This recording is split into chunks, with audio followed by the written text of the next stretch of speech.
Wow, look at that. Whoa, there's no way this is man-made. Wow, you're literally right on the water. Yes, we are. And that's a gorgeous waterfall, by the way. I mean, listen to that sound. That is a gorgeous waterfall. Probably Of course. the worst job site thunderstorm I've ever seen in my life was here. Oh my goodness. This is always fun, working for family. And were you building the pond in your bare feet too? Yeah, they were. Just do it like it's never been done before. Just do it like the moment is finally do it for you. Welcome to living the Aquascape lifestyle. All right, what town are we in now, Weston? This is New Enterprise, Pennsylvania. We are in the sticks. That is correct, in the sticks. You know what that means, in the sticks? Yeah, What? we're here. That's pretty smart. Beautiful area, beautiful country. Out here on a beautiful fall day. Chase, are you having fun? Yeah, Why? What's fun about this? we're gonna see a big pond. I like that too. Never gets old. Oh, a hot tub up here. That is cool. So I'm Greg Wittstock, the Pond Guy. This is my channel, Greg Wittstock, the Pond Guy, and it's all about showcasing how people over behind me, we're about to see, live the aquascape lifestyle. Hey, Chase, touch that right there, behind you.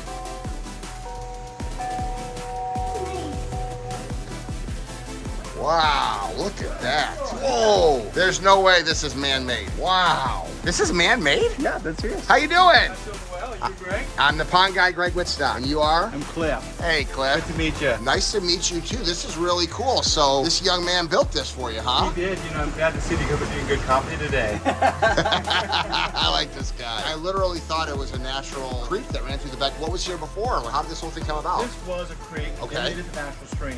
See? It is. So it was already running, but you put all the rocks around it. We did. And we put some pumps in to enhance it. It's a runoff stream. It ebbs and flows. I mean, sometimes a year is gushing. Next time of year is pretty much. Well, where is it at right now? It is just a very slow trickle right now. The pumps are actually running. So probably what 80% of this flow is pumped. So this is there- natural flowing water that we and there's- supplement with and- pumps. And there's not a liner underneath there. It's just There that. is a liner. There is a liner. Yeah, we lined it because you can't really build a waterfall without liner. Oh, here's what happened. You told me about this. You diverted the water. This was basically a natural spring that came down into this earth bottom pond, which we didn't even see yet. Okay. And somebody had actually done some waterfall and rock work years ago. Yeah. And at one point it probably was okay for the time. It did the job, but it wasn't aesthetically pleasing. And why not have something that's pretty right out the front door? Well, it's pretty amazing. Being it's natural water, it's a challenge to build. We went way up there in the woods and diverted the stream completely away into another pond way over there. Right here is where it starts with a liner. Yeah, right up there where it starts with the liner, and up above that's just spring flowing stream. And I we got diverted it. the spring so it was dry, and then we dug a trench the whole way down through here and fill it with clean stone and a drain pipe so the water doesn't boil up underneath the liner. Laid the liner in, and then built this thing like a normal stream and water like we always do. Hey, there's a cat and a kitten down there. I put it down there. They're both drinking. Now that's pretty cute. Beautiful cats. You're scared. Drinking. So is that the mom cat? Yeah, yeah. That's pretty cute. Once the liner was in place, then we could foam and do everything we always do to build waterfalls. So Then once that's that- probably the only time you've ever done this. One of the only times, Yes. Actually, one of the jobs we're going to today, we did something similar. But then, once we were done, we opened up the floodgates again and brought this stream down in here. Depending on the time of the year, it's sometimes half or maybe 3/4 spring water. Sometimes I actually turn off the pump. Entirely. When it's raining. Like in the spring. We Yeah. do the spring for the first couple months in the spring. And then as the summer increases, you Hey, know, Chase, let me see that cat. Touch it. Now that is one cute cat.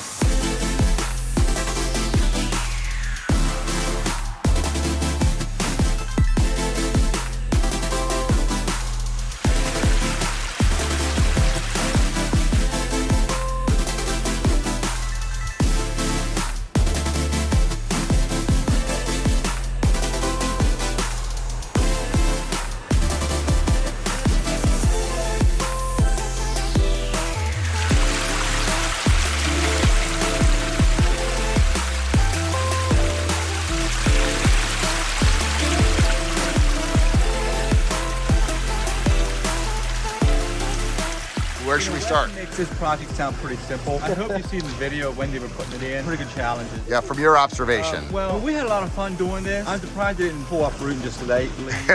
It was the rainiest, wettest time we've ever seen since we were here. Of course. The worst job site thunderstorm I've ever seen in my life was here. Oh my goodness. Well, wait a minute. What about Shaquille O'Neal's? This is right up. This was more destructive. Really? Yes. And that was a lot of red clay. Yeah. This baby's gonna make those beautiful beautiful waterfalls. They were excellent, and it was everything we imagined. Plus, you know, the longer we have it, the nicer it is. The more it gets settled in, and the more we love it. Also, there's lights in here. He did a great job in putting the lights in. It's a whole different world at night. Yes, he does. Walking around with the cat. Oh, this is great. Look at this. Wow. That is the filter system right there. The natural vegetation come up, but didn't plant that. You know, that just come down from Yeah, that's forget-me-nots. We have to keep up with it. I mean, I like the natural look, but it will take over. How deep is the pond? It could be 10 feet. Oh, it's that deep, but yeah, no fish in it, huh? No fish in it. But it is, boy, it is a really, I mean, you're literally right on the water. Yes, we are. It is gorgeous. Honestly, what I would do if you want to improve the quality is on one of the edges over there, I would put a wetland filter, you know, and just have a waterfall come right down on the edge. So What would that do? Would that take this water and circulate it through that? correct. So where this water starts, and that's a gorgeous waterfall, by the way. I mean, listen to that sound. That is a gorgeous waterfall. What I would do, let's walk up here. We're gonna go on a little design consultation, and the question Cliff was asking is how can I get the water quality better? And I'm gonna put a link to the McCannon Farms, and I'll send you that video too. The McCannon Farms is a build a pond day that we did. We've done it a number of times, but I just don't know that video off the top of my head. We put a wetland filter on a pond that they use for wedding venues. You know, so it's a farmer that has a pond that he uses for wedding venues, and he wanted clear water. Man, that thing is so great. You're never gonna get super clear water when you don't have a liner, but when you have a wetland filter, you can remove a lot of the sediments, which is what your goal was, right? Yeah. So up in this area here, so this is the natural creek. Oh, I see this. Yes, don't want to fall in there. The horse come across here.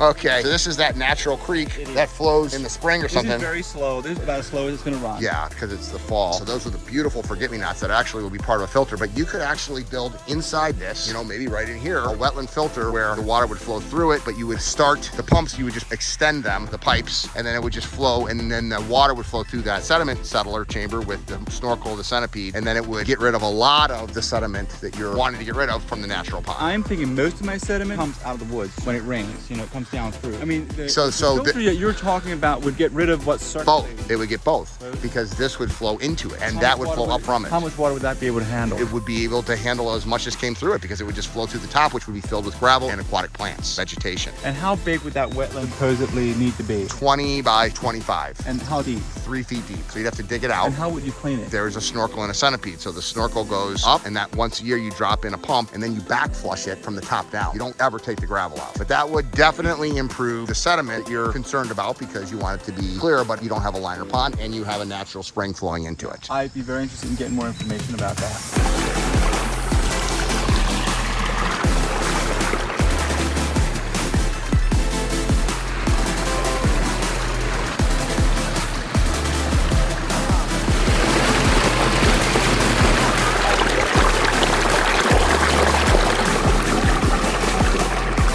So this job was one of my all-time favorite builds, both in the challenges that we had to overcome to build it and just the overall outcome and result. The boulders we were working with, we sourced them from about half an hour from this location. They're local Pennsylvania mountain boulders. They're sandstone, which means they're very porous, and the moss and the ferns they were harvested off the surface in the forest. And so they were full of moss and lichen and ferns growing right in the boulders. And once we had them in place, that moss and ferns in the boulders just took off like crazy. Like, I'll show you right here. Just look at that. Just incredible. Like, the longer this job's in, the more incredibly natural this stream looks. And that's been one of my favorite aspects of this project is it turned out looking so naturalistic because of the rock work we're using. You know, building a water feature that looks naturalistic, it's artistic, it's beautiful. There's a lot of things that have to be right. I want to have good experience in placing boulders to create a good look, but then it's also matters what boulders you're using. You know, if you're using ugly rock, you can only do so much from an artistic and creativity standpoint. So having beautiful rock to begin with is not really an end-all be-all, but it's one of those things that helps. Oh, that was another thing I forgot to mention about this project. This is always fun working for family, and this was at my uncle Clifford Leeds' place. Of course, we had fun. My wife and kids would come down and watch us work, and one of the things that makes it memorable, Chase loves to come down here and play around the water feature, and very nice playing with his cat. The frogs and the wildlife are abundant around here. Some of my favorite waterfalls, as far as like just how they look like a naturalistic creek, are here at this project as well. The pond guy himself was like, what, this isn't natural? When he showed up, so, you know, it's the best compliment a waterfall builder can get.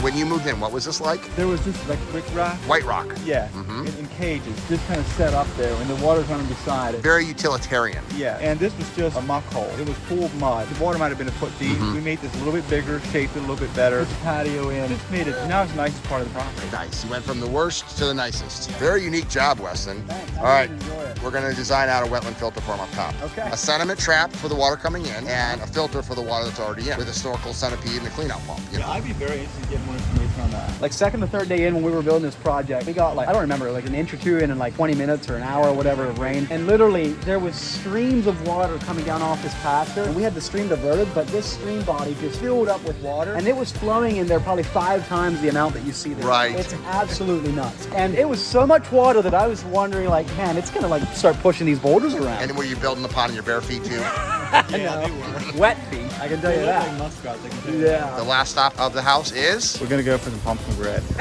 I love my job.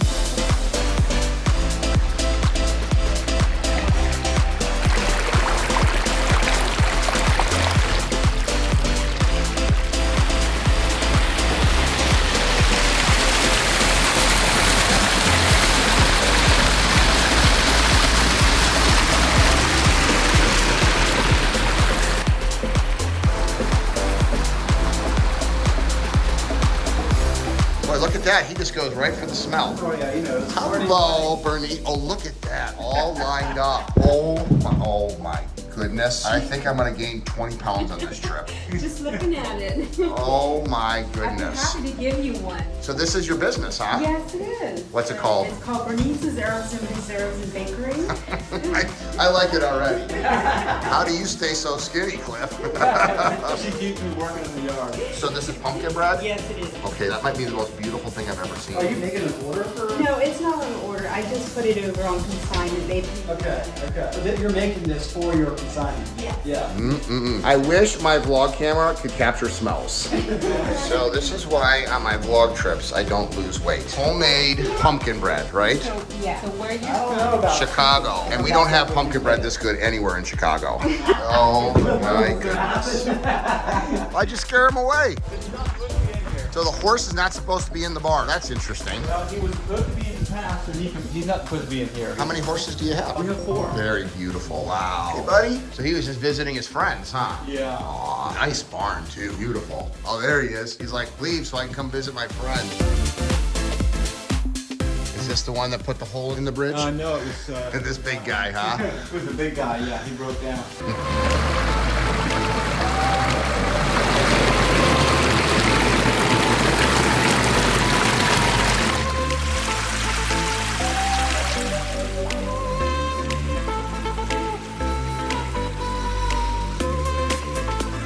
And that is so typical. Pond customers are just different than a regular landscape customer. Of course, we're gonna come in and get some pumpkin bread. And they're just so friendly because a water feature turns a house into a home. And this is an incredible property with horses, and what a neat place to be and come and visit. But what I love about the relationships that we have with our pond customers is it's different than a relationship you would have with just a general landscape customer, because what you're creating for them is a lifestyle. I mean, look at this. Horses running around. Just such a cool place. So I love this stuff. I hope you love it too. If you're interested in living the aquascape lifestyle, check out the link below to find a certified aquascape contractor by you.